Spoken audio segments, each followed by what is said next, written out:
have a goal and when we set goals and try to achieve them, there are certain options or choices that we can potentially make that are consistent with this goal, and there are certain options that are inconsistent with this goal. My name is Huri Rafiyan. I'm an assistant professor of marketing at Gebeli School of Business, and I'm happy to share some of my research with you today. If I want to have a healthier life, eating junk food is obviously inconsistent with that goal, but eating vegetables or going to the gym and working out are consistent with my goal.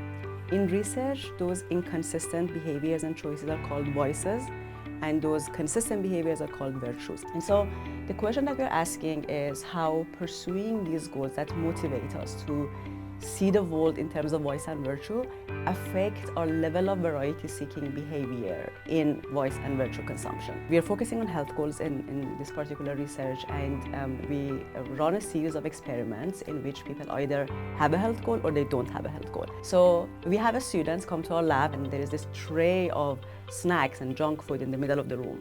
And one group of students have a health goal, the other group doesn't. And so we asked them to exactly choose 3 and then go sit down and watch this boring clip about tigers.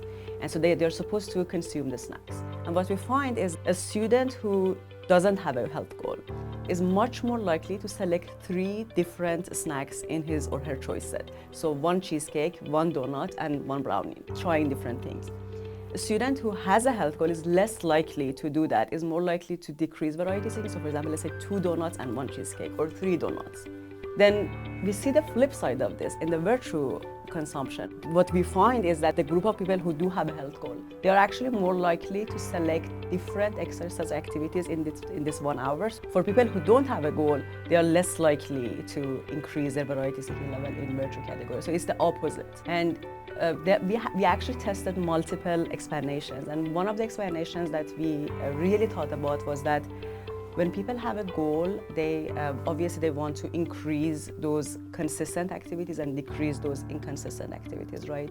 And seeking variety will make you feel or perceive your choice set or the selection of items that you're choosing as higher in terms of quantity. It's not actual quantity because, as I said, like it's 3 snacks or 1 hour of exercise. But when you do 20 minutes of elliptical and 20 minutes of treadmill and 20 minutes of track and field, you feel you have done more. We also thought that there might be an easier explanation for it. And that is when we have a health goal, first of all, we know it's difficult. And this comes with the notion that I have to put some effort. So when I have a goal and I want to reduce indulgence, I feel like I have to cut variety seeking because that is translated in my mind with something that's indulging, that's so pleasurable. So obviously we focus on health goals in this research, but there is no reason that it cannot be replicated to other goals that we have. For example, let's say if you have a saving goal, again, you have to restrict your indulgences or those impulse purchases. So it could be replicated, it could be relevant to saving goals and financial decision making as well. It could be relevant to time management goals. As marketers, we try to help people, we try to help them achieve their goal, but we also know that our research should have implications for businesses, for policymakers, and so how companies can use these results. So one thing that's really, really important for marketers is that we know that they are segmenting the market. So they have health conscious people that they want to target. They have people who are less health conscious that they want to target. And what we offer is that if you have health conscious people and you have assortments of, let's say, food that is framed in terms of pleasure, or like unhealthy snacks, it's better to actually offer lower variety assortments to people who are more health conscious because we know from this research that they appreciate it more.